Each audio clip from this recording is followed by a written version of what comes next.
Muy buenas noches con todos.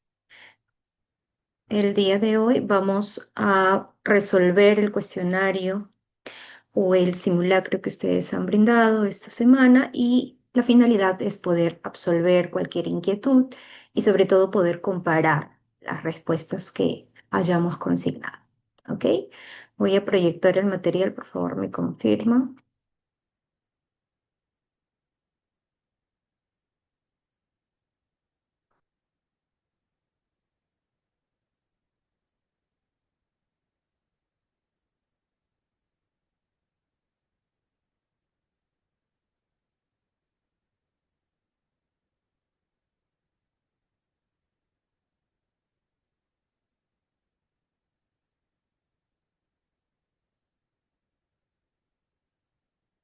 Correcto. Entonces, ahora sí, sin mayor inconvenientes, vamos a dar inicio. ¿Ok? Son 50 preguntas, recuerden, y ustedes pueden intervenir en cualquier momento a través del chat o si gustan pueden activar sus micrófonos. Entonces empecemos. A ver,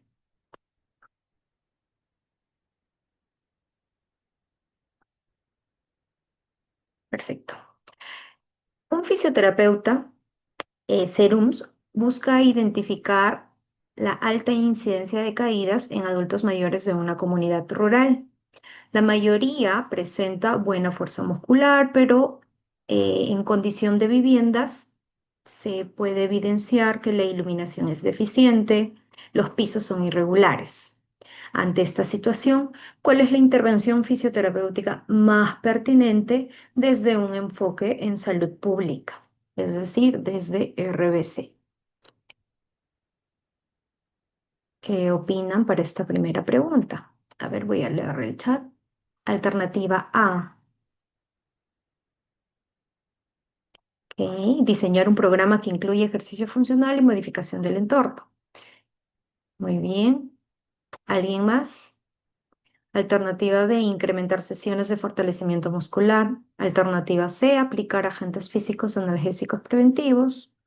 Alternativa D, derivar a todos los pacientes a un segundo nivel. Veamos entonces. La respuesta correcta es la alternativa A. Recuerden que cuando hablamos de una intervención desde un enfoque en salud pública, sobre todo para el caso en el cual estemos abordando un grupo poblacional adulto mayor, nosotros sabemos cuáles van a ser los principales factores de riesgo, ¿verdad? Y probablemente para este caso el principal a abordar sea el riesgo de caídas. Por ende, diseñar un programa con ejercicios funcional y sobre todo una evaluación y modificación del entorno son súper esenciales, ¿ok? Desde el enfoque en salud pública, el riesgo identificado es ambiental. Por ende, la evidencia va a mostrar que las intervenciones multifactoriales, ¿ok? Van a reducir la incidencia de caídas más que un fortalecimiento muscular aislado, ¿no? Como única actividad. Por ello es importante tener en cuenta las intervenciones multifactoriales, ¿ok? Siguiente pregunta.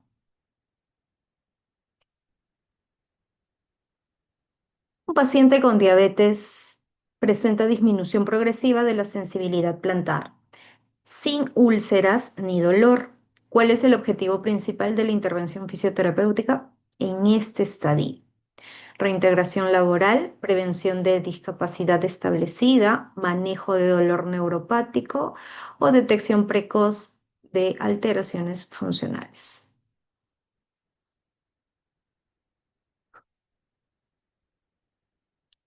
¿Qué opinan para esta pregunta? ¿Cuál es el objetivo principal de la intervención fisioterapéutica en este estadio? Creo que la respuesta está bastante sencilla y es la alternativa de detección precoz de las alteraciones funcionales. ¿Ok? Sobre todo por, aquí tendríamos que tomar muy en cuenta la característica o el estadio clínico que nos menciona para el caso. Es un paciente con diabetes, sí, que presenta cierta disminución de la sensibilidad plantar, pero no existe ni úlceras ni dolor. ¿Ok? En este caso, el objetivo principal será detectar cualquier alteración funcional para la persona. Siguiente.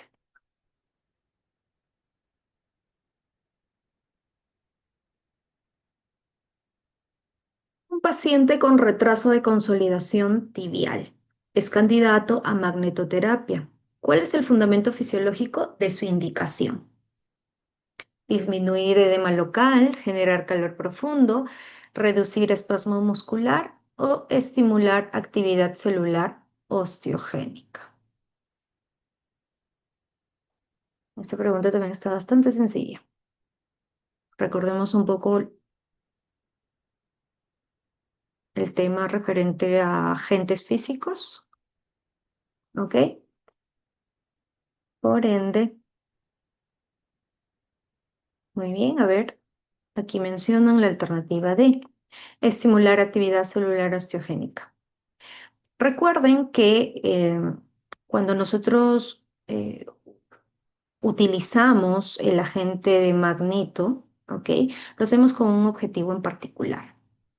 Recordemos que los campos electromagnéticos pulsátiles son los que van a estimular a los osteoblastos y sobre todo la síntesis de matriz ósea como tal, favoreciendo así el proceso de consolidación. Entonces, el beneficio principal de este agente es favorecer o fomentar, acelerar el proceso de consolidación. ¿Ok?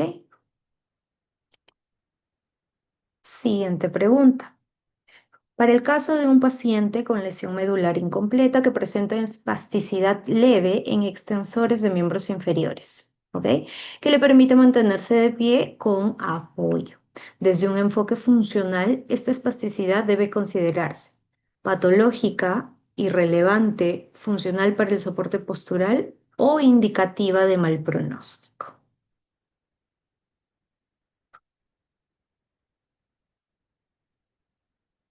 A ver, ¿qué opinan? Cuatro alternativas.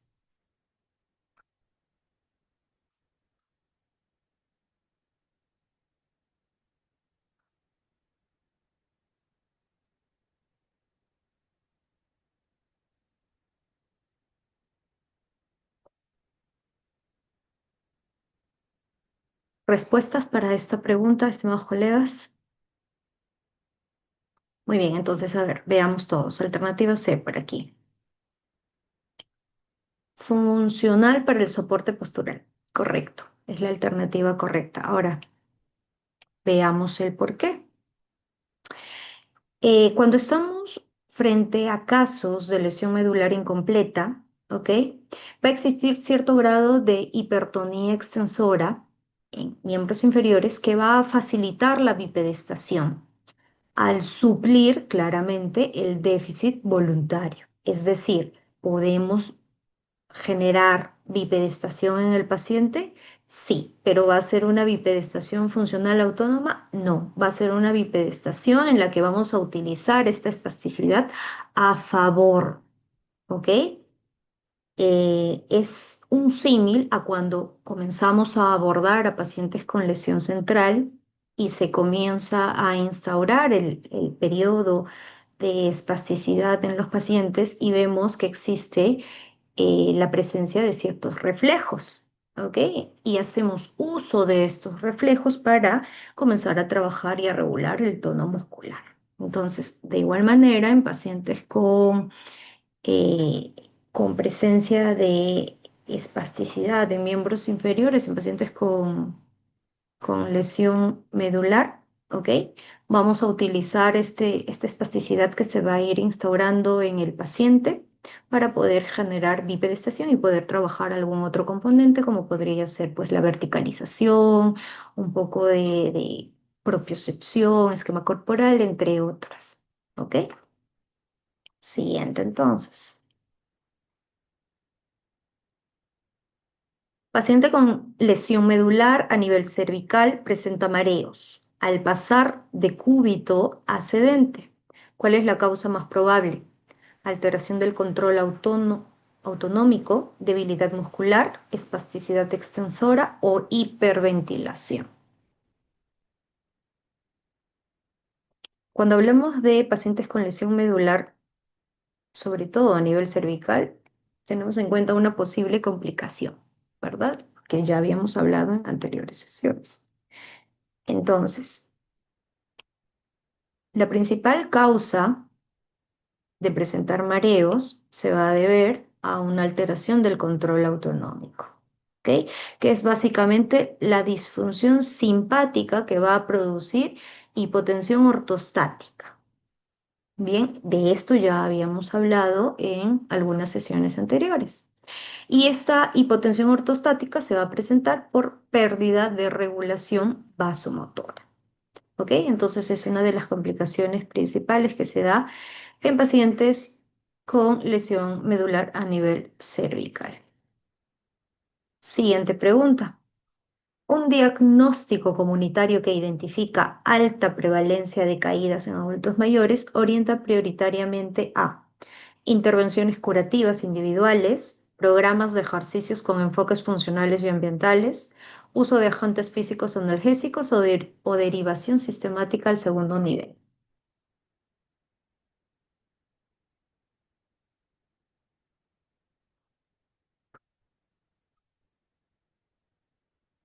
Alternativa B. Correcto, programas de ejercicio con enfoque funcional y ambiental. ¿Ok? Recuerden que cuando hacemos o cuando elaboramos programas, talleres, entre otros, con un enfoque en comunidad, bien, la intervención poblacional basada en el riesgo colectivo va a ser nuestro principal enfoque. ¿Ok? A ello debemos basar los programas, talleres o planes que elaboremos. Desde el modelo de cuidado integral, la priorización de intervenciones se basa principalmente en demanda espontánea, gravedad clínica individual, disponibilidad de equipamiento, riesgo poblacional y determinantes sociales. ¿Cuál de estas cuatro alternativas consideran ustedes que es la respuesta correcta? Desde el modelo de cuidado integral.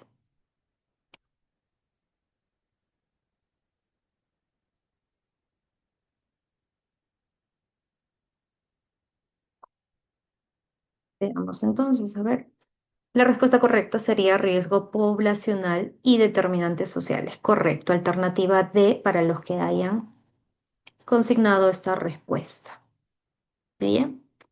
Este enfoque, ¿ok? El riesgo poblacional y las determinantes sociales va a priorizar la vulnerabilidad y sobre todo va a tomar muy en cuenta los determinantes estructurales, los determinantes sociales que habíamos visto en la sesión académica. ¿Ok? Siguiente pregunta. ¿Cuál de los siguientes agentes físicos está contraindicado en fase inflamatoria aguda?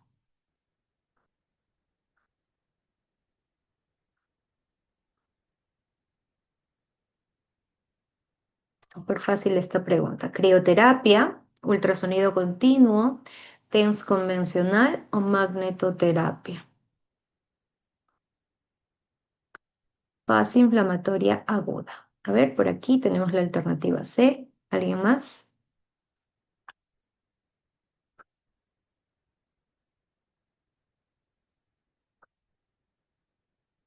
Alternativa B, ultrasonido continuo. A ver, si estamos en una fase inflamatoria aguda, bien, tenemos que evitar el utilizar algún agente que produzca o genere calor, ¿verdad? De los cuatro mencionados, ¿qué agentes generaría un incremento de temperatura? El ultrasonido continuo. Bien, va a producir un efecto térmico profundo que puede aumentar la vasodilatación y por ende el edema. Entonces sería el agente contraindicado en una fase inflamatoria aguda. Desde el enfoque de salud pública, la principal contribución del fisioterapeuta a un primer nivel de atención vendría a ser reducir tiempos de hospitalización, incrementar cobertura de terapias especializadas, disminuir incidencia y severidad de discapacidad prevenible u optimizar recursos tecnológicos. Recuerden cuál es el enfoque de un primer nivel y por ende cuál sería la contribución nuestra, ¿ok?, en este nivel de atención. Claramente, el objetivo principal de nuestra participación a un primer nivel de atención vendría a ser disminuir la incidencia y severidad de discapacidad prevenible, ¿ok? Actuar de manera preventiva, preventiva primaria y preventiva secundaria. Recuerden cuáles eran o cuántos eran los niveles de prevención y las características de cada uno. Bien, siguiente pregunta. Un programa comunitario con alto abandono terapéutico indica una deficiencia principalmente en pertinencia sociocultural y accesibilidad, intensidad del ejercicio, capacitación del personal, evaluación funcional inicial. Si un programa en comunidad viene presentando altos índices de abandono terapéutico, ¿cuál sería la principal deficiencia que nos estaría dando a ver?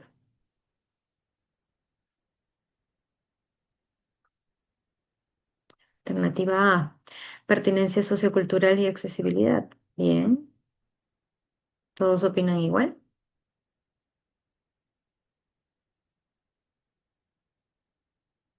Veamos entonces. La pertinencia sociocultural y la accesibilidad sería la principal deficiencia para el caso de que exista un alto abandono terapéutico. ¿Por qué?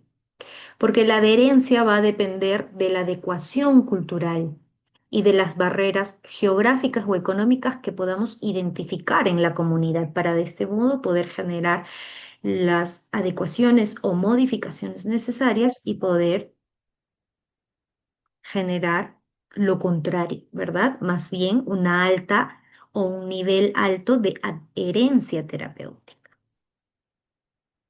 De ahí la importancia, chicos, siempre que realicemos una evaluación sociocultural y sobre todo conozcamos para poder adaptar, ¿ok?, los medios terapéuticos a la comunidad y no al revés. Que no sea la comunidad quien tenga que adaptarse, porque de ese modo lo que vamos a generar y lo que se va a evidenciar es justamente esto, la deserción o el abandono de los pacientes, ¿ok? Siguiente pregunta. La intersectorialidad en fisioterapia comunitaria permite principalmente reducir carga asistencial, ampliar el impacto funcional más allá del sector salud, aumentar recursos tecnológicos, estandarizar protocolos clínicos. Alternativa B, ampliar el impacto funcional. Bien, ¿alguien más? Muy bien, coinciden. Correcto. A ver, veamos. La respuesta correcta vendría a ser ampliar el impacto funcional más allá del sector salud. ¿Ok? La integración con educación, con vivienda y municipios, ¿bien?, va a mejorar los resultados poblacionales. Es por eso que la intersectorialidad es sumamente importante no solo para el abordaje terapéutico, sino para cualquier política pública en salud. Y eso lo hemos visto y lo hemos detallado en la sesión académica. Hemos generado algunos ejemplos para poder entender un poco más cómo funciona esto y por qué es importante. Bien, siguiente pregunta.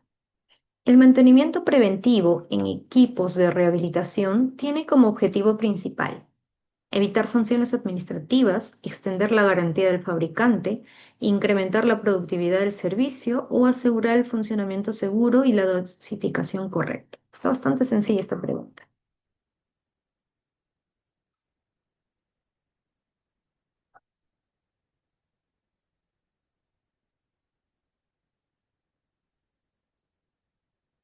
Veamos entonces, todos los que han Opinan, coinciden con la alternativa D.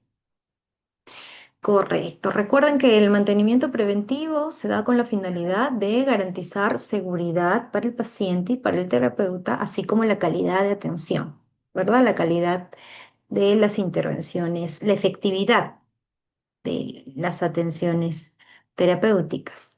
Por ende, asegurar el funcionamiento seguro y una dosificación correcta están dentro de estos objetivos macro. ¿Ok? La dosificación correcta va en relación directa a la calidad y a la eficiencia del servicio de atención, del servicio terapéutico como tal. Siguiente pregunta. ¿Cuál es el principal error conceptual al considerar que el fisioterapeuta no es responsable del estado del equipo biomédico?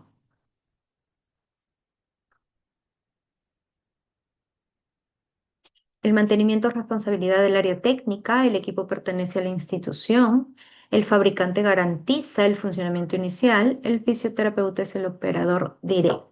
Súper fácil también esta pregunta. Aquí, claramente, la respuesta correcta es la alternativa D. ¿Ok? Me parece que cuando hacemos algunas modificaciones varía un poco este casillero, ¿ok? Que identifica la respuesta correcta, pero para los que han marcado la alternativa D, es la respuesta correcta. El fisioterapeuta es el operador directo del equipo. ¿Por qué? Porque cuando hacíamos mención al uso correcto y adecuado de los equipos biomédicos o terapéuticos, hacíamos mención a que ésta debe estar a cargo de un personal capacitado, ¿ok? Que cuente con el conocimiento para poder generar los parámetros necesarios o los parámetros adecuados para que pueda dosificar del mismo modo, ¿ok? En frecuencia, en tiempo y en intensidad. Por ende, la respuesta correcta, repetimos para esta pregunta, es la alternativa D. Pasamos a la siguiente pregunta. Desde la prevención primaria, la fisioterapia actúa principalmente después de la lesión, en la fase subclínica, antes de la aparición de la deficiencia o durante la discapacidad establecida. ¿Qué opinan ustedes? Está súper fácil esta pregunta. Alternativa C por aquí. Bien. Antes de la aparición de la deficiencia. ¿Todos coinciden?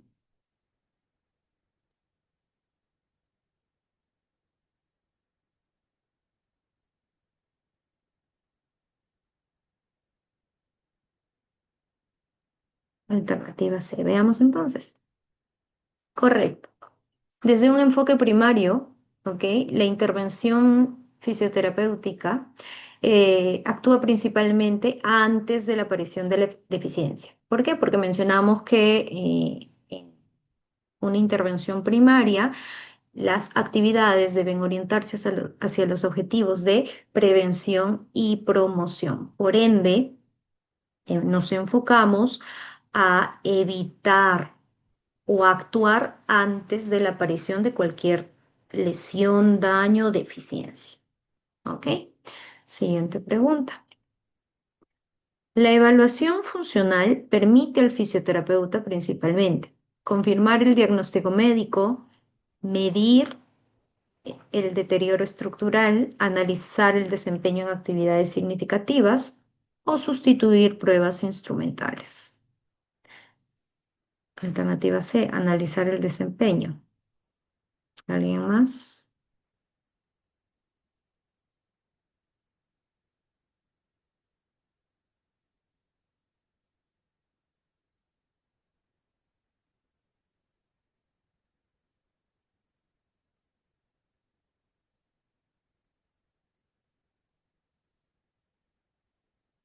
Veamos entonces, a ver.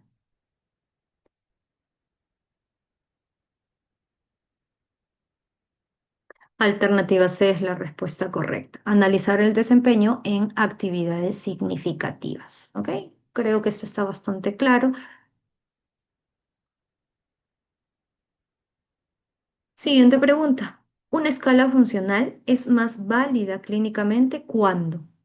es rápida de aplicar, cuando tiene alta confiabilidad y sensibilidad al cambio, cuando no depende del contexto, cuando evalúa un solo componente corporal. Cuando mencionamos nosotros que una escala es válida clínicamente. Esto por metodología, ¿ok?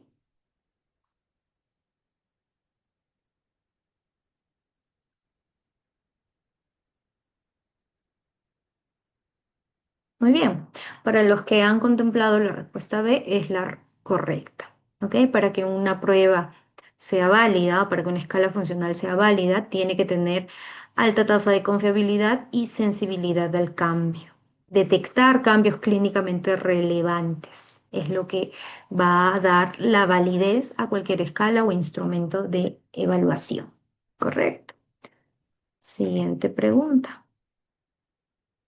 El TENS de alta frecuencia actúa principalmente mediante liberación de endorfinas, teoría del control de la compuerta, estimulación muscular o regeneración nerviosa. Hoy aquí recordemos un poco nuestras épocas de pregrado. A ver, el TENS de alta frecuencia. ¿Cuál es el mecanismo de acción para el test de alta frecuencia? A ver, cuando hablamos de alta frecuencia nos estamos refiriendo de entre los 80 a los 120 Hz, ¿verdad? Tendríamos también que recordar qué tipo de fibras estimula el TENS. ¿Cuántos tipos de fibras tenemos y a qué tipo estimula el TENS?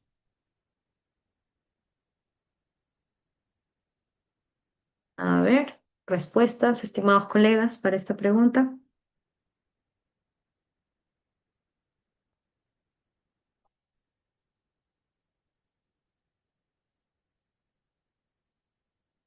Veamos, hay un silencio, veamos la respuesta.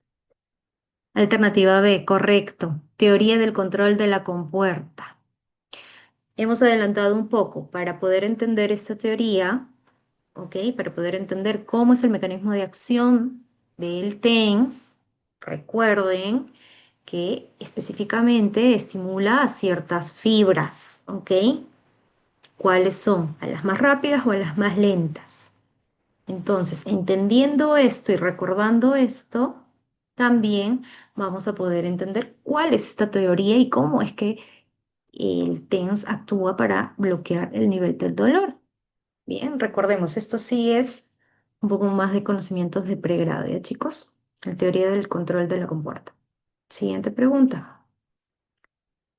La reevaluación periódica es clave porque, súper fácil esta pregunta, justifica el alta, permite ajustar el plan terapéutico, incrementa sesiones o reduce el tiempo de atención.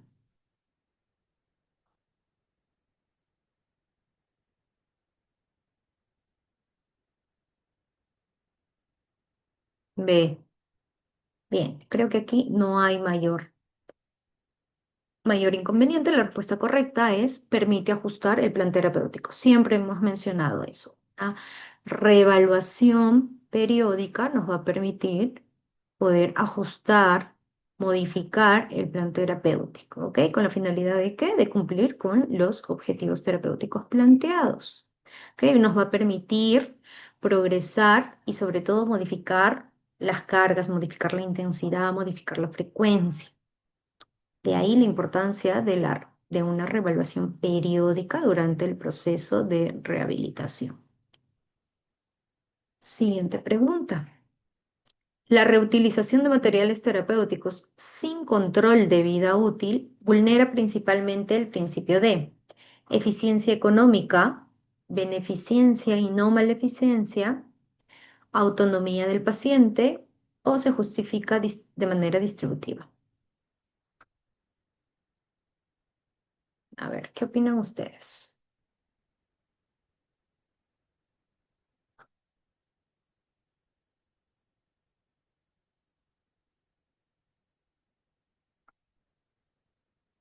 Eficiencia económica, beneficencia y no maleficencia, autonomía del paciente o justicia distributiva. Alternativa B, beneficencia y no maleficencia.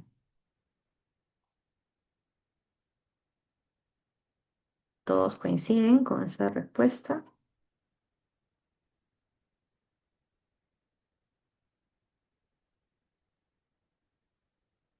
Veamos entonces. La respuesta correcta es la alternativa B, beneficencia y no maleficencia. ¿Ok?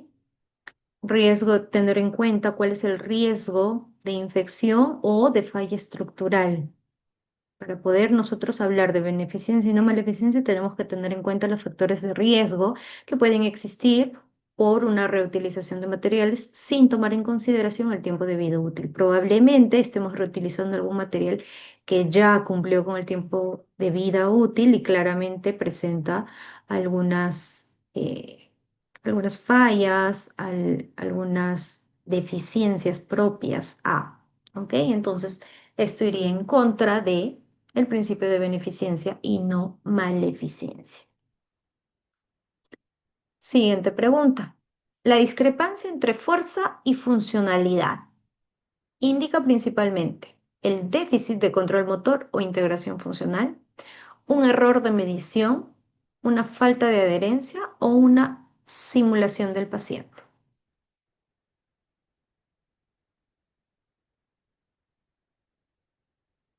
Déficit de control motor. ¿Ok?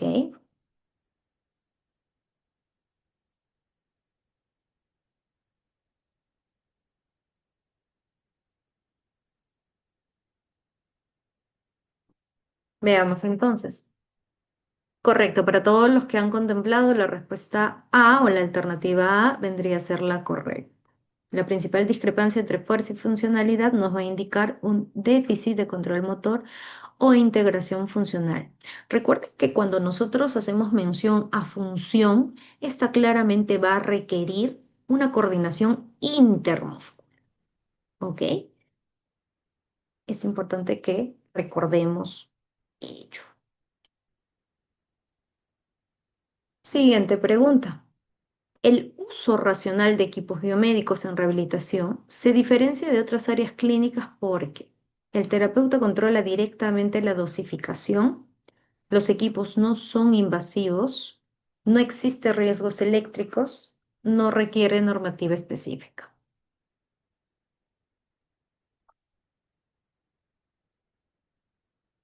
¿Qué opinan? A ver.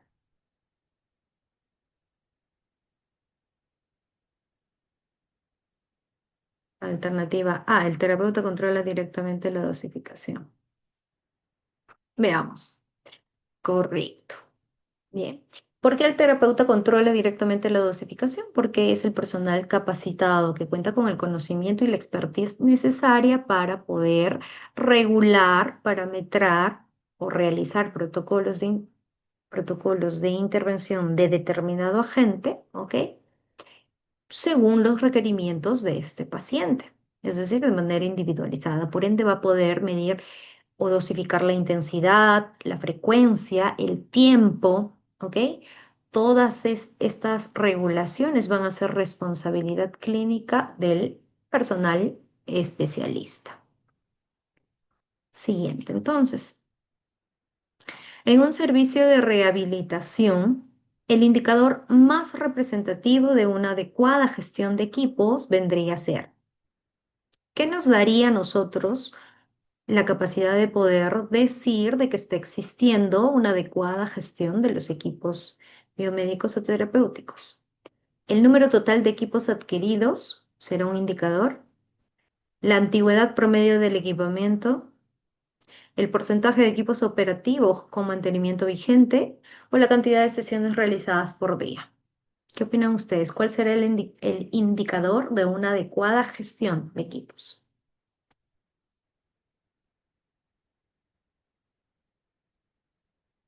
Alternativa C. Veamos. Correcto. La alternativa C, el porcentaje de equipos operativos con mantenimiento vigente nos va a garantizar la continuidad y sobre todo la seguridad de una correcta atención y una atención de calidad. ¿Ok? Entonces sería el indicador de una adecuada o de una buena gestión de equipos. Siguiente pregunta. Las pruebas funcionales tienen ventajas sobre pruebas aisladas porque son más objetivas, evalúan actividades en contexto real, no requieren de entrenamiento o eliminan subjetividad. Por aquí mencionan la respuesta B. Evalúan actividades en contexto real.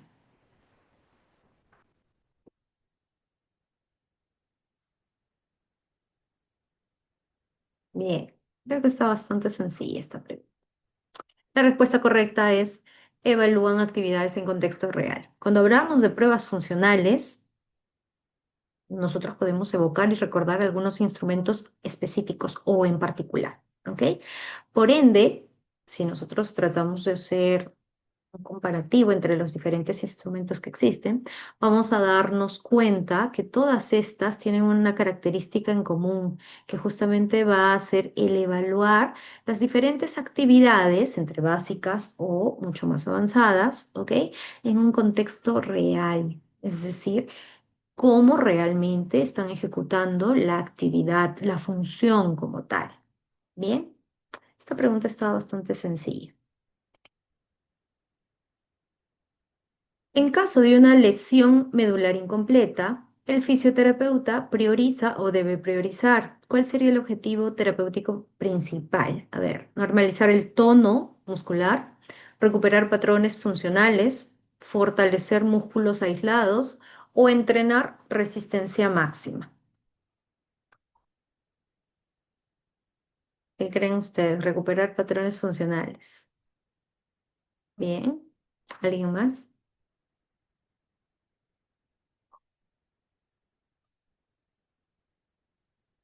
Ok, estamos coincidiendo con la alternativa B. Veamos entonces. El objetivo terapéutico principal vendría a ser la recuperación de patrones funcionales. ¿Esto basado en qué? En neuroplasticidad y en reaprendizaje motor funcional. ¿Ok? Muchas veces el paciente tiene que reaprender algunas actividades, algunos patrones. Por ende, nuestro trabajo se va a basar principalmente en la neuroplasticidad, ¿ok? En la capacidad de reaprender. Siguiente, entonces. En el marco normativo del SERUMS, la participación del fisioterapeuta en actividades comunitarias tiene como finalidad principal incrementar la productividad institucional, cumplir metas administrativas del establecimiento, fortalecer el enfoque preventivo y reducir el riesgo de discapacidad en la población o sustituir la atención hospitalaria especializada.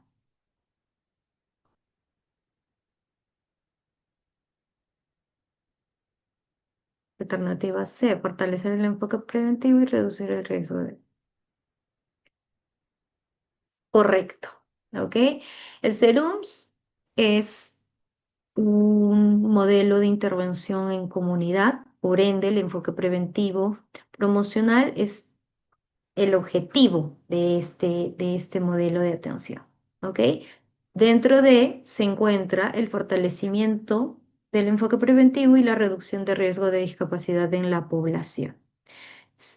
Este enfoque preventivo en comunidad es el estándar, es el objetivo general, el objetivo de toda intervención a un primer nivel de atención, ¿ok?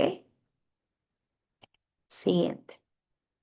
Desde la gestión sanitaria, el uso racional de equipos biomédicos se asocia principalmente con el incremento exclusivo del gasto en insumos, la reducción de la carga asistencial, una mayor frecuencia de eventos adversos prevenibles, la optimización del tiempo terapéutico. La alternativa C, mayor frecuencia de eventos adversos prevenibles. ¿Seguros?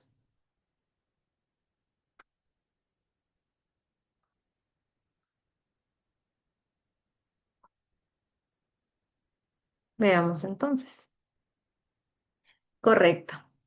La alternativa C vendría a ser la respuesta correcta para esta pregunta, la mayor frecuencia de eventos adversos prevenibles. ¿Ok? ¿Cuál sería un evento adverso que podríamos prevenir? Son varios, pero a ver, mencionen ustedes algunos. ¿Qué eventos adversos, qué incidencias podríamos prevenir a través del uso racional de equipos biomédicos?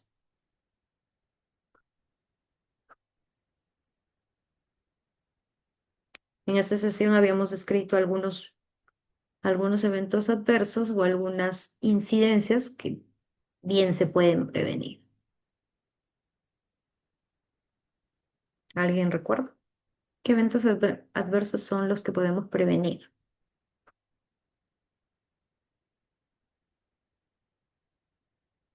Pueden ser fallas eléctricas, ¿podríamos prevenir fallas eléctricas? Sí. ¿Podríamos prevenir alguna incidencia por descarga eléctrica en caso de que presente algún deterioro en el cable de alimentación? También podríamos prevenir descargas eléctricas. ¿Qué otros eventos? Quemaduras. ¿Qué otros eventos podríamos prevenir?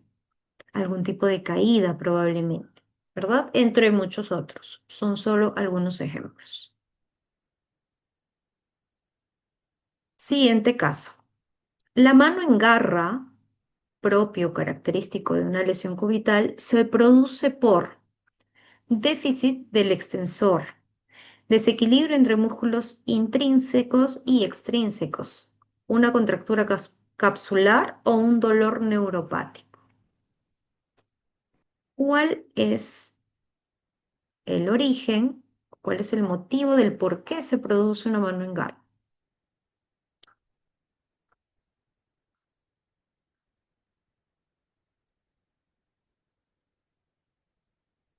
A ver, alternativa B, el desequilibrio entre músculos intrínsecos y extrínsecos.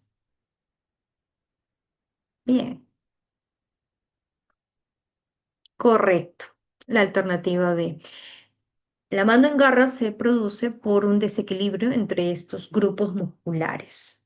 ¿Ok? Pero, a ver, recordemos un poquito más. Vamos a ampliar esta respuesta. ¿Ok? El nervio cubital a nivel de mano. ¿Qué músculos inerva? ¿Recuerda?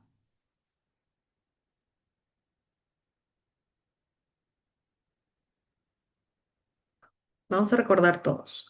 A nivel de mano o en mano, el nervio cubital va a inervar al aductor del pulgar, ¿ok? A los lumbricales 3 y 4, ¿bien? Y también a los interóseos, que justamente son los músculos que cuando existe una lesión del nervio cubital son los que van a generar esta mámica. Por ende, al perder esta función intrínseca, ¿ok? Los extensores largos van a generar una hiperextensión metacarpofalángica. Asimismo, los flexores profundos también van a generar una flexión interproximal. ¿Ok? Entonces, de este modo es que se va a producir la deformidad en garra por el desequilibrio biomecánico existente entre estos dos grupos musculares. Siguiente pregunta. Desde el enfoque normativo peruano, ¿qué acción invalida la defensa profesional ante un evento adverso? Continuar usando un equipo con falla conocida, reportar tardíamente la falla, utilizar el equipo sin manual disponible, no firmar el registro de uso diario. Está bastante sencilla esta pregunta.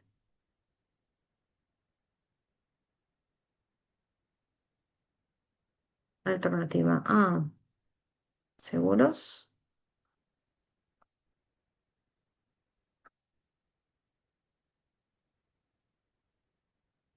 Claro que sí. ¿Ok? ¿Por qué? ¿Por qué sería una acción que invalida la defensa profesional en caso se suscite algún evento adverso? porque el continuar utilizando un equipo con una falla conocida vendría a ser una negligencia profesional. ¿Ok? Entonces, claramente seríamos responsables directos de este evento adverso suscitado que claramente va a ir en perjuicio de la salud y la integridad del paciente. Siguiente pregunta. La evaluación por dermatomas es clave para evaluar parestesias, identificar puntos de dolor, diagnosticar espasticidad, valorar integridad sensitiva segmentaria. A ver, ¿qué opinan aquí? Alternativa B. Identificar puntos de dolor. ¿Seguros?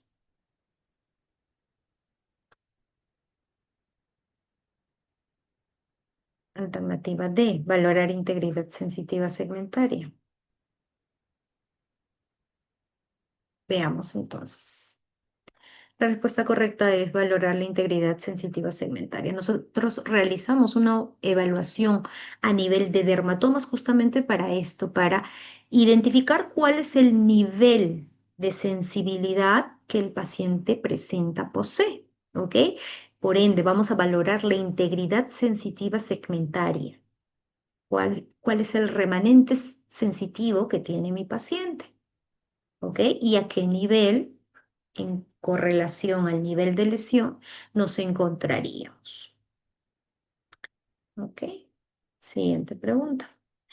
Un plan terapéutico eficaz integra diagnóstico médico únicamente, función, contexto y objetivos del paciente, agentes físicos prioritariamente o protocolo estándar. Súper fácil esta pregunta.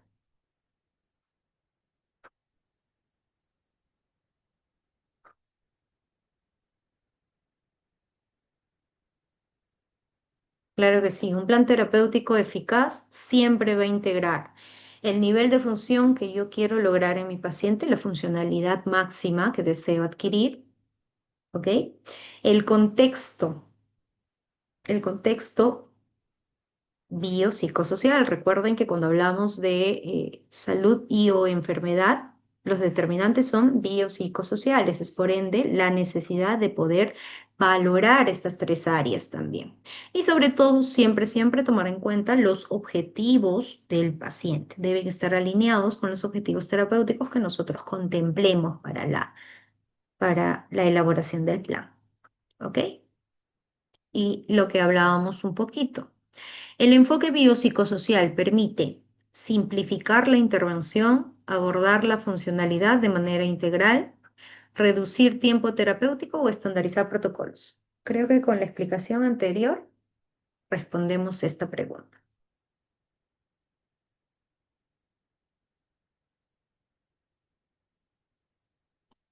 Claro que sí.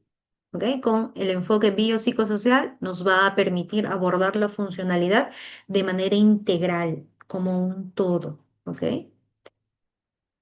Siguiente pregunta. El alta fisioterapéutica debe basarse en tiempo de tratamiento, cumplimiento de sesiones, logro de objetivos funcionales, alta médica. Importante, el alta terapéutica.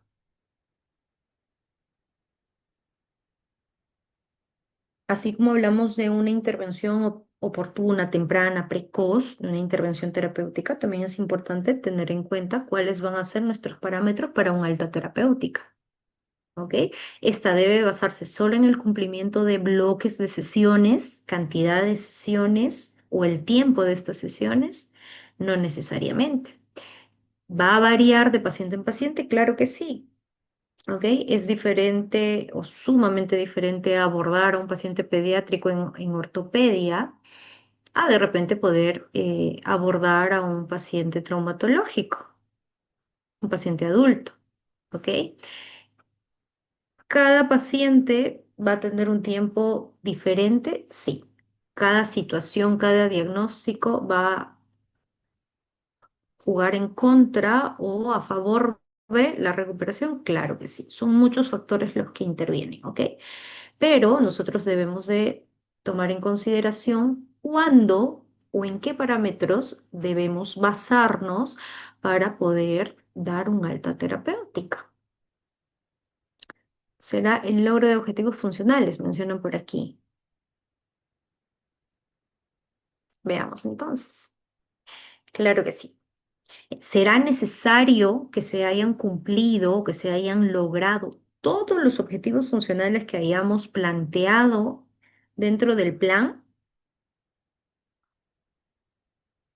¿Ustedes consideran que debería de cumplirse todos para poder dar de alta a mi paciente?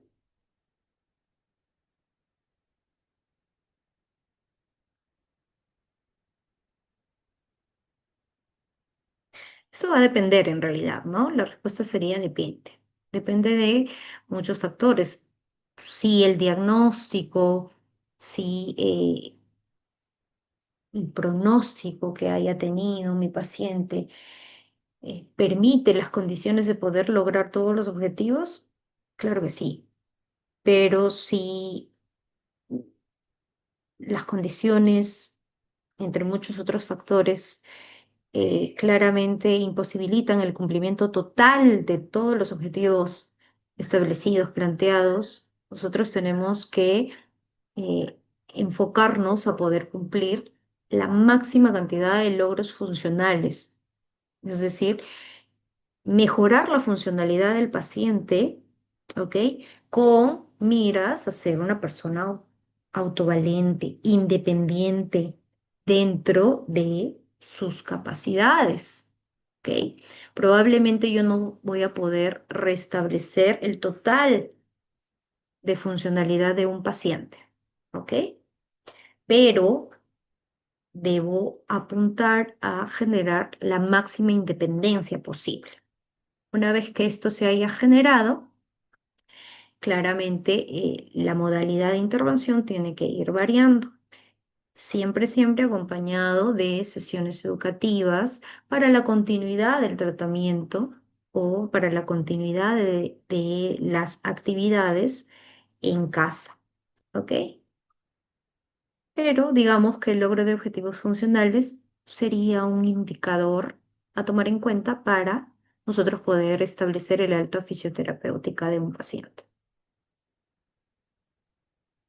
Para el caso de un paciente post-fractura que presenta buena fuerza pero inestabilidad al momento de caminar, ¿qué componente debe priorizarse en este paciente?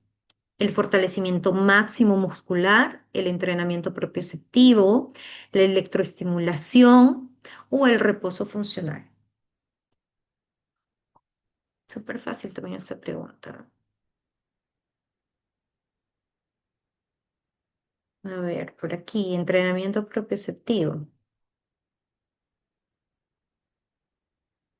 A la evaluación muscular presenta buena fuerza. Por buena fuerza yo puedo identificar o suponer que está pues entre un grado 3 a 4, ¿verdad? Venciendo cierta resistencia externa. Pero existe inestabilidad al caminar, ¿ok? Entonces el tema no es muscular.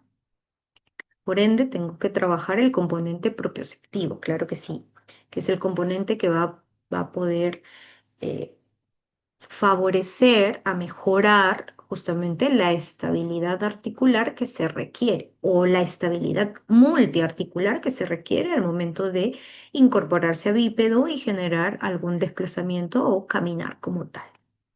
¿Ok? Siguiente pregunta.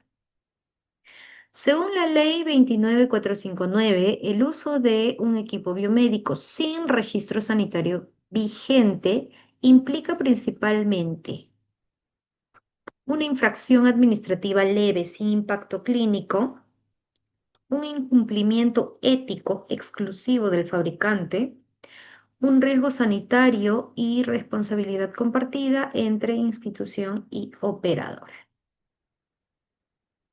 o una falta subsanable únicamente con capacitación del personal. A ver, alternativa C por aquí comenta. Un riesgo sanitario y responsabilidad compartida entre la institución y el operador. Veamos entonces. Muy bien. ¿Ok? El utilizar un equipo biomédico sin registro sanitario implicaría un riesgo sanitario porque claramente no va a existir la evaluación, el seguimiento, el monitoreo por parte de la entidad reguladora. ¿Ok? Y la responsabilidad de esto es una responsabilidad compartida entre la institución por no realizar el seguimiento pertinente, ¿ok? A nivel administrativo, y por el operador que vendría a ser, pues en este caso, el profesional en terapia física, porque estaría incumpliendo con la normativa actual, ¿ok? Recuerden que la ley en mención regula que los dispositivos médicos cuenten con un registro sanitario vigente, que es, que está a cargo de ¿qué institución? ¿Qué institución es la que se encarga de realizar el registro, la evaluación, el monitoreo de todos los equipos biomédicos?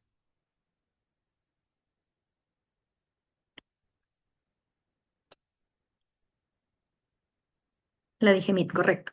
Muy bien. Siguiente pregunta.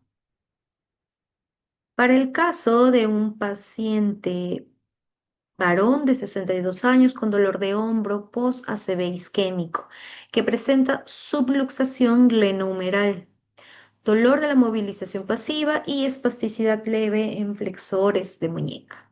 ¿Ok? ¿Cuál es la prioridad terapéutica inicial? El fortalecimiento asistido del manguito rotador, las movilizaciones pasivas rápidas, el manejo del dolor y la alineación articular o la electroestimulación rosa para recuperar tono muscular. Alternativa C, manejo de dolor.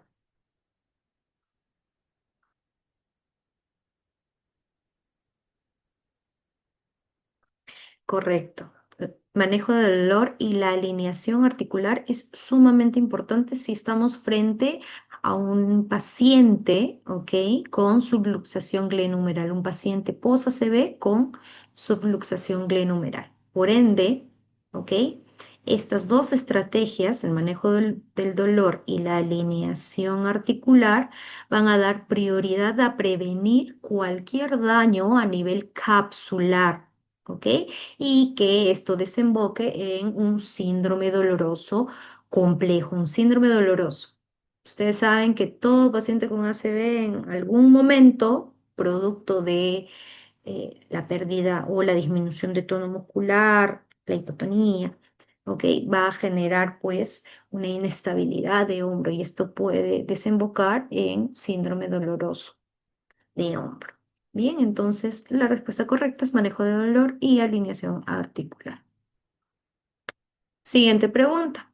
El entrenamiento con descarga parcial de peso se fundamenta en el aumento de fuerza, la estimulación de generadores centrales de patrón, la disminución de dolor, la prevención de contracturas. ¿Cuál es el fundamento principal de la descarga parcial de peso? Fácil esta pregunta.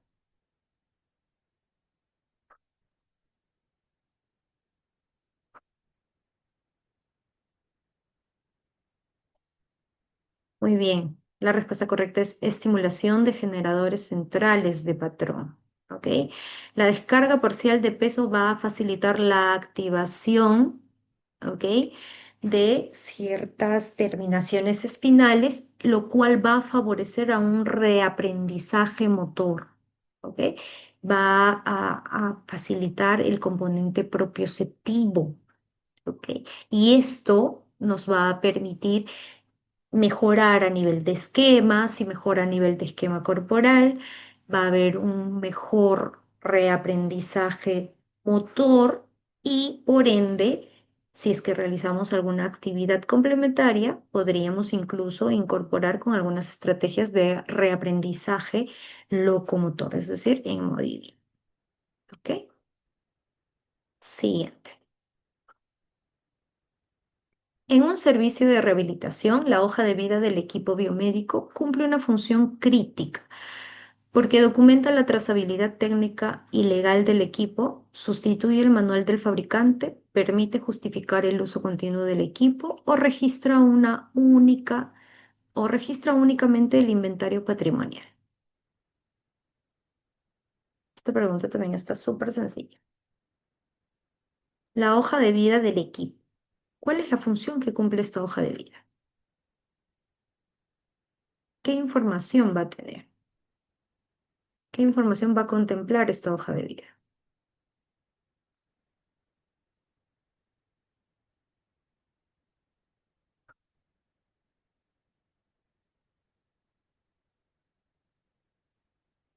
Recordemos esa clase.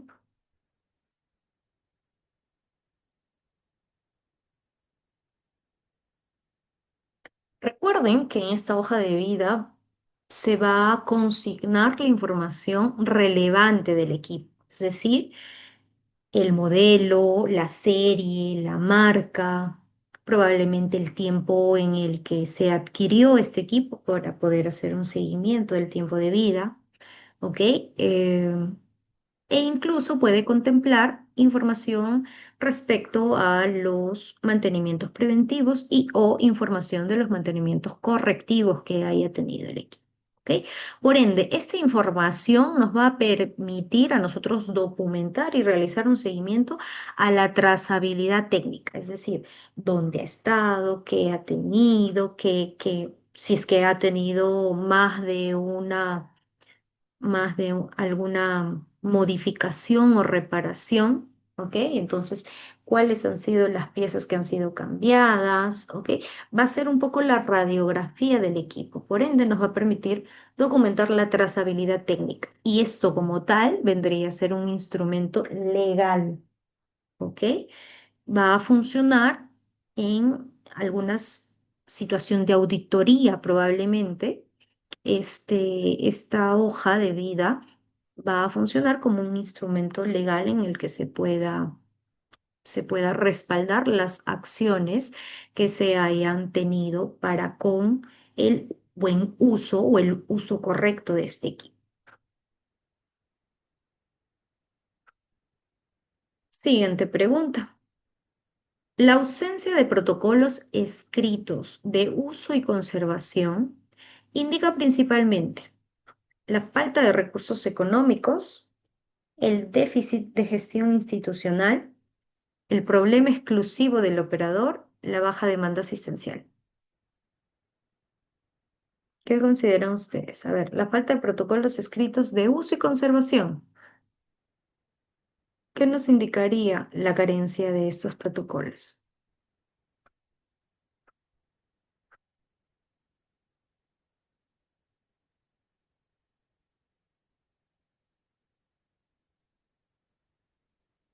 Si es que no existen estos protocolos, ¿o por qué no existirían esos protocolos?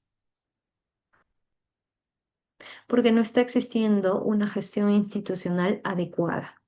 ¿Ok? Probablemente a nivel administrativo estén faltando algunas acciones por desconocimiento o por inacción como tal. ¿Ok? Entonces, la ausencia de estos protocolos sería un indicador de una mala gestión institucional, una mala gestión administrativa. Tienen que existir sí o sí. La diferencia esencial entre conservación y mantenimiento, ¿ok?, de equipos biomédicos radica en la conservación es opcional y el mantenimiento obligatorio. La conservación es diaria y responsabilidad del usuario. El mantenimiento no requiere planificación. La conservación solo aplica a equipos eléctricos. A ver,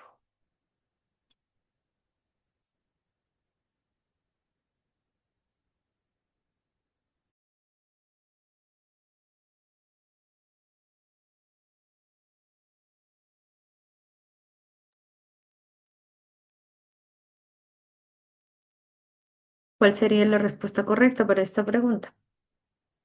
La conservación es diaria y la responsabilidad del usuario.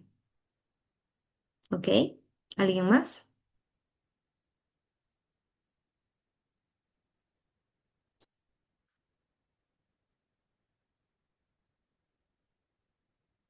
Diferencias respecto a conservación y mantenimiento.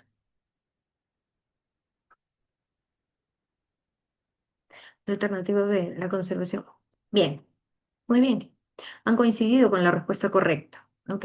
Si nosotros recordamos la sesión académica respecto a conservación y mantenimiento, hacíamos mención a que la conservación es un conjunto de acciones que es de manera diaria, rutinaria y claramente responsabilidad del usuario directo. ¿Ok? Mientras que mantenimiento, generalmente, pues los mantenimientos obedecen a un cronograma, a un programa establecido. ¿Ok? Entonces, son acciones especializadas porque están a cargo de un personal competente que obedecen a un calendario o a una programación establecida. Siguiente pregunta. Para el caso de un equipo de electroterapia con parámetros inestables, pero sin fallas visibles, esta debe ser utilizada con reducción de intensidad, retirada temporalmente y ser reportada, reservado para pacientes con menor riesgo o ser utilizada solo bajo supervisión médica. Había un estándar, un universal en caso se cuenten con equipos que presenten alguna falla o alguna descalibración probablemente, ¿verdad? Y la actividad estándar que debe realizarse pues es ser retirada temporalmente para el uso o para las intervenciones terapéuticas, ¿ok? Esta debe ser reportada a quien corresponda, ¿ok? Al jefe de servicio y al personal competente. Este a su vez informará pues al área técnica competente para que puedan ser evaluada o generar algún tipo de eh, arreglo, algunas actividades que puedan ser adecuadas. ¿Ok? Siguiente caso. Para el caso de un paciente con parestesias nocturnas en el dedo pulgar, índice y medio. ¿Ok? Finkelstein negativo y Fullen positivo. Son dos evaluaciones realizadas. ¿Cuál sería el nervio comprometido en relación a estas pruebas y al cuadro clínico o al cuadro sintomatológico mencionado?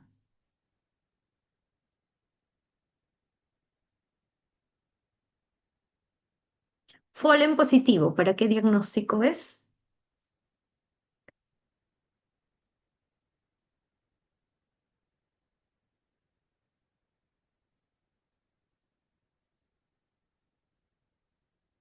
Fullen positivo, ¿para qué diagnóstico es? Y en relación a ese diagnóstico podemos darnos cuenta de cuál es el nervio comprometido.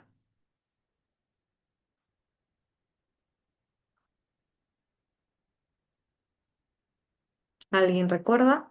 Fullen positivo, ¿para qué diagnóstico era?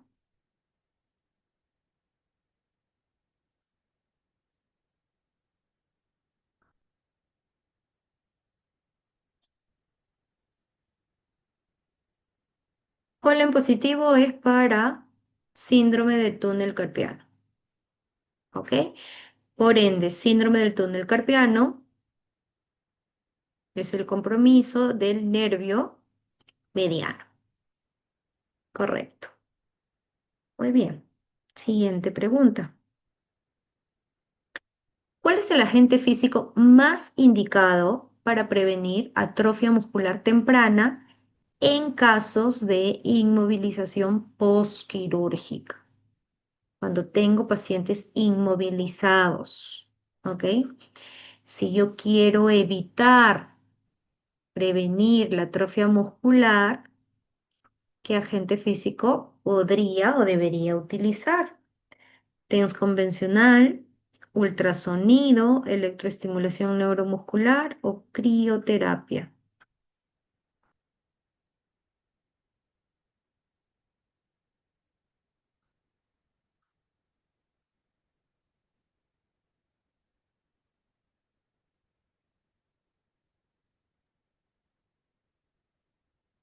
Alternativa C por acá, electroestimulación neuromuscular.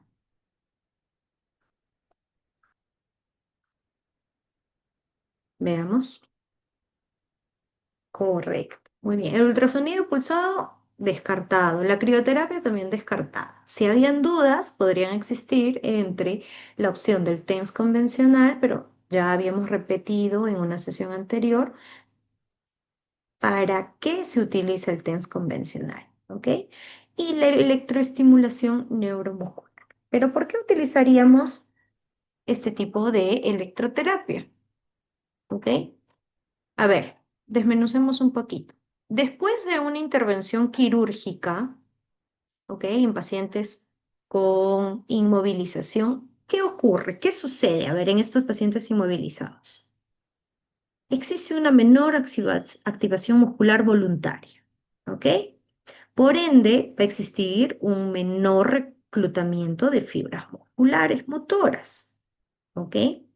Va a existir una menor síntesis proteica miofibrilar, ¿ok?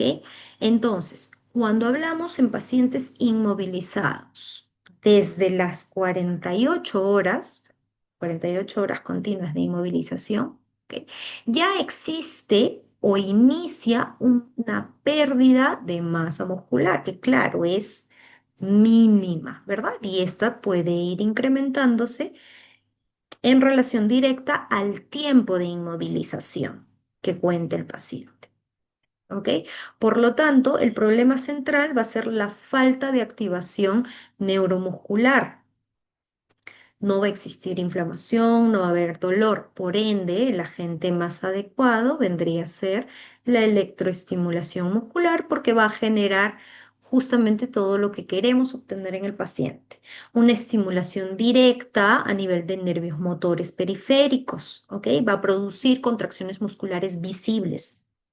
Bien, va a mantener el trofismo muscular y claramente va a disminuir la inhibición artrogénica. ¿Ok? Nos va a permitir generar contracción sin necesidad de generar una carga articular activa. Ahora, ¿se puede generar hipertrofia con este tipo de agentes? No. Se utiliza este agente solo para mantener el trofismo, para evitar que se pierda masa muscular en el paciente, ¿ok? O para enlentecer este proceso, que claramente va a ir en relación directa con el tiempo de inmovilización. Siguiente pregunta.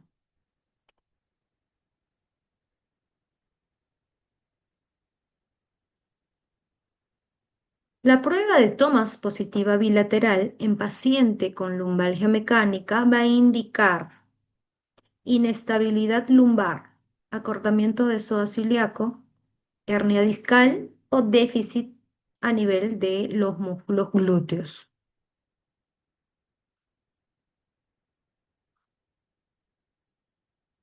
A ver, ¿qué creen ustedes que indica la prueba de Thomas positiva bilateral en un paciente? La prueba de Thomas, recordemos que evalúa principalmente la flexibilidad de los músculos flexores de cadera. ¿Ok? Por ende, ¿cuáles son los flexores de cadera? El psoas mayor, el ilíaco, el recto femoral incluso. ¿Ok? Ahora, cuando yo realizo esta prueba y el paciente, ¿ok? Al generar la actividad de llevar una o al flexionar una cadera, bien, observamos que disminuye la lordosis lumbar. Esto es signo positivo para nosotros identificar un acortamiento de flexores de cadera. Es el signo positivo para yo decir hay un acortamiento de flexores de cadera. Por ende, la prueba positiva me indica un acortamiento de psoas ilíaco. No es el único, como ya hemos visto, son más. ¿Ok?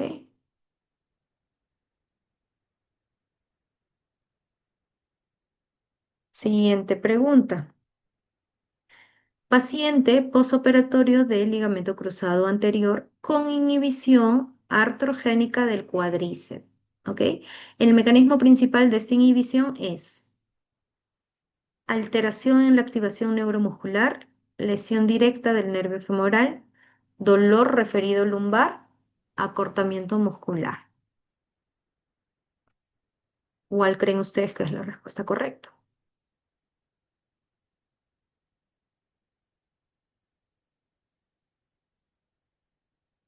Antes de responder,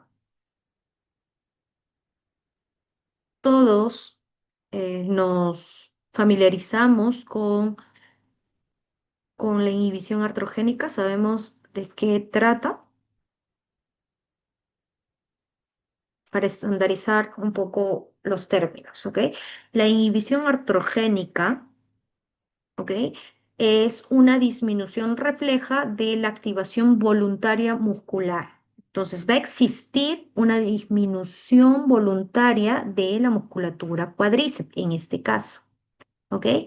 Y esto generalmente se produce posterior a un cuadro de inflamación articular o a una lesión ligamentaria que va a estar acompañada de la sensación dolorosa incrementada o exacerbada, ¿ok? No es una lesión directa como tal de algún nervio o músculo, ¿ok? Es una actividad consecuente, es como una situación adversa que se produce frente a un cuadro clínico principal, que vendría a ser, como ya hemos mencionado, alguna inflamación articular o alguna lesión ligamentaria, ¿ok?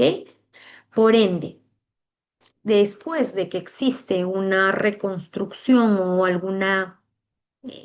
alguna intervención a nivel del ligamento cruzado anterior, ¿cuál es el cuadro clínico que vamos a evidenciar en el paciente? Este paciente va a presentar edema articular, ¿ok? Va a haber un aumento de descarga aferente normal.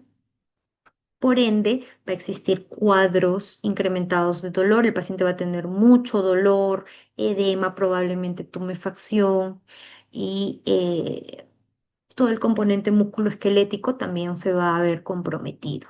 ¿Ok? Entonces, al existir un tratamiento quirúrgico del ligamento cruzado anterior, es probable que como un evento secundario se genere esta inhibición artrogénica. Bien, por ende, la respuesta correcta sería alteración en la activación neuromuscular. ¿Ok?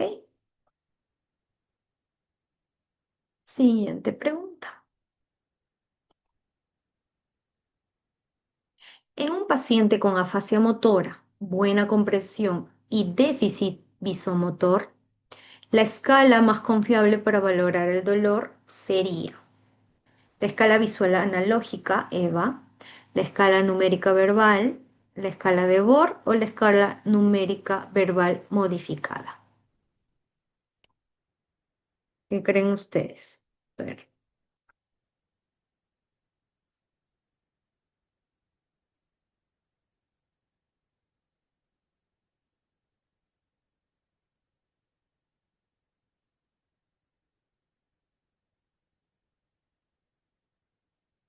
opiniones, respuestas.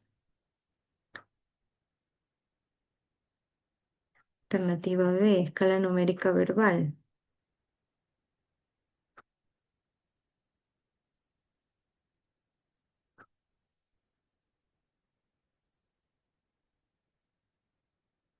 Ok, veamos entonces. La respuesta correcta es la escala numérica verbal. No existe una escala numérica modificada, chicos. ¿Ok? Entonces, ¿por qué la escala numérica verbal es la respuesta correcta? Porque si mi paciente presenta una afasia motora, claramente va a presentar dificultad para expresar lenguaje articular, ¿verdad? Asimismo, nos dice que presenta una buena comprensión, ¿ok? Por ahí va a entender órdenes, va a entender las indicaciones que nosotros le realicemos, pero también presenta un déficit visomotor, por ende va a presentar dificultad para poder señalar, escribir o manipular algún objeto a nivel de pinza fina. Por ende, recuerden que la escala visual analógica el paciente tiene que señalar para poder indicar el nivel de dolor el cual ellos perciben y manifiestan. Mientras que en la escala numérica verbal, ¿ok? El paciente va a poder brindar de manera más coherente el nivel de dolor que ellos estén sintiendo representando. ¿Ok? Recuerden que la escala debe permitir respuestas simples y no necesariamente depender de ciertas habilidades gráficas. B. La respuesta correcta para esta pregunta es la alternativa B. Aquí sale la alternativa D, pero como les comento, hubo un error al momento de consignarla porque la escala numérica verbal codificada no es un instrumento que exista, ¿ok? Siguiente pregunta. Paciente con síndrome de pinzamiento subacromial presenta arco doloroso y prueba de Hock positivo. El músculo principal afectado vendría a ser el subescapular, el supraespinoso, el redondo menor o el deltoides.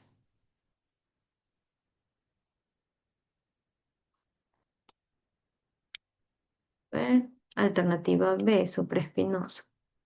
¿Ok? Antes de responderla, a ver, recordemos que cuando existen el pinzamiento o cuando un paciente presenta pinzamiento subacromial, ¿ok? Esta va a ser la comprensión de estructuras que pasan por el espacio subacromial.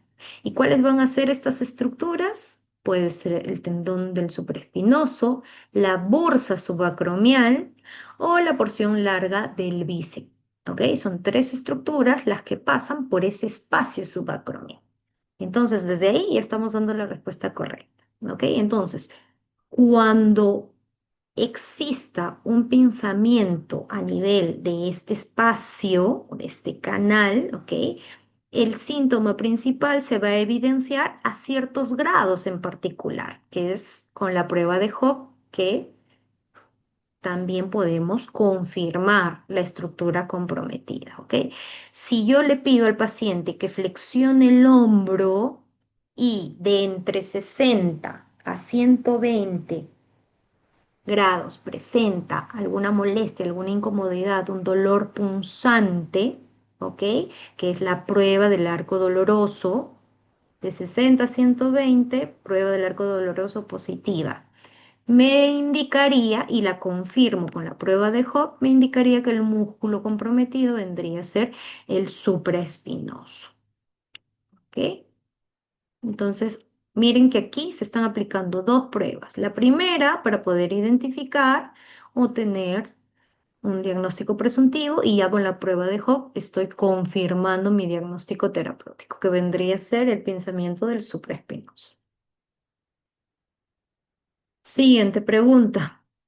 Durante la evaluación de la fuerza muscular en un paciente, este logra el movimiento completo contra la gravedad, pero no tolera resistencia. Según Daniels, ¿cuál sería el grado que le corresponda a esta evaluación? Súper fácil, ¿no? Paciente vence la gravedad, pero no vence o no tolera la aplicación de una fuerza externa.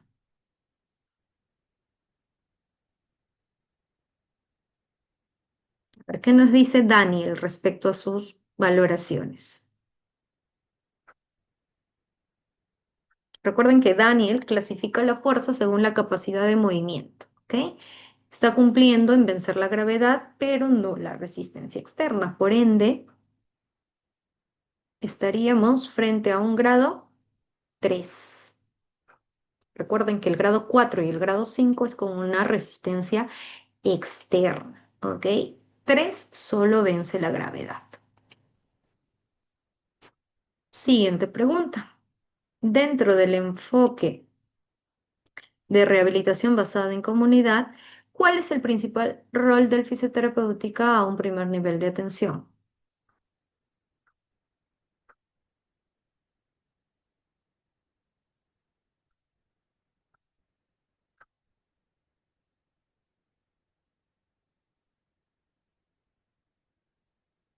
Ejecutar exclusivamente tratamientos especializados, promover la participación activa de la persona, familia y comunidad, derivar todos los casos al nivel hospitalario, limitar la intervención al ámbito clínico.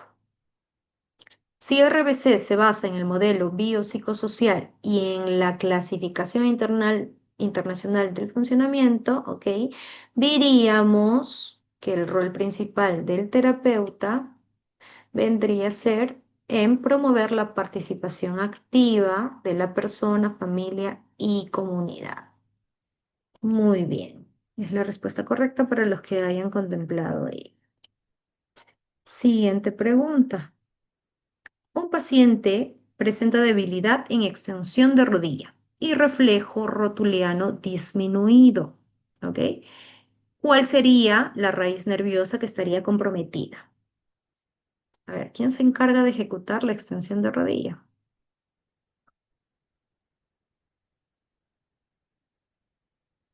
Miotomas, a ver, evaluación de miotomas.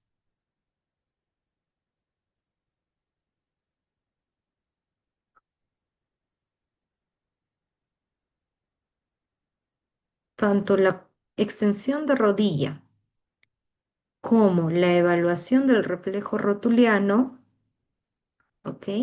Se está dando o está relacionado al cuádriceps femoral. Bien, por ende, ¿quién se carga de inervar al cuádriceps femoral?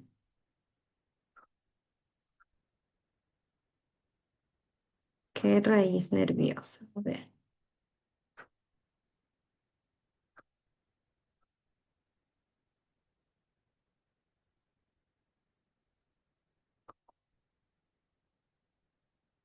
la L4, chicos. Si nosotros hacemos un recordaris, ¿ok?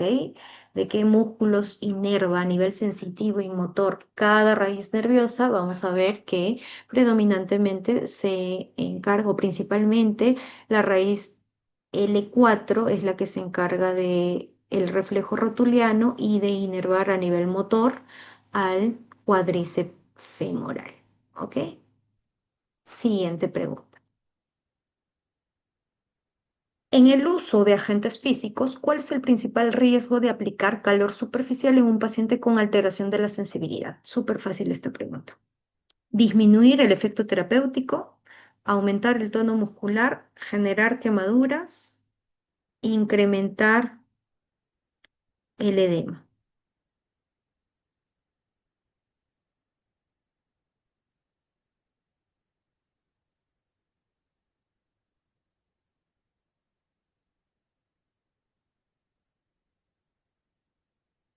Alternativa C, generar quemaduras. El calor superficial, si recordamos, se puede generar a través de diferentes agentes. Puede ser a través de compresas húmedo-calientes, pero también pueden darse a través de la utilización de parafina o de los equipos de infrarrojo. Todos estos van a producir efectos similares, que van a ser vasodilatación, ¿ok? Incremento del metabolismo local, por ende va a haber un incremento de la temperatura, ¿bien? Y sobre todo, si estas son mal aplicadas en un paciente con alteración de la sensibilidad, ¿ok? Puede generar algún tipo de quemadura, ¿ok? Entonces, recuerden que estos pacientes con alteración de la sensibilidad no van a ser capaces de referir de manera oportuna algún tipo de estímulo mayor. Recuerden que el umbral del dolor, sensibilidad, no va a estar regulada. Por ello, el riesgo aumenta en estos pacientes de sufrir algún tipo de quemadura, porque no va a existir una retroalimentación protectora por parte del paciente. ¿Ok? Esta pregunta ha estado súper sencilla. Muy bien, con esta pregunta estamos finalizando el banqueo de preguntas de hoy. ¿Alguna duda, inquietud, consulta que quisieran que repitamos de repente algo que no haya quedado súper claro. ¿Alguna pregunta en particular? Todo ha quedado bastante claro.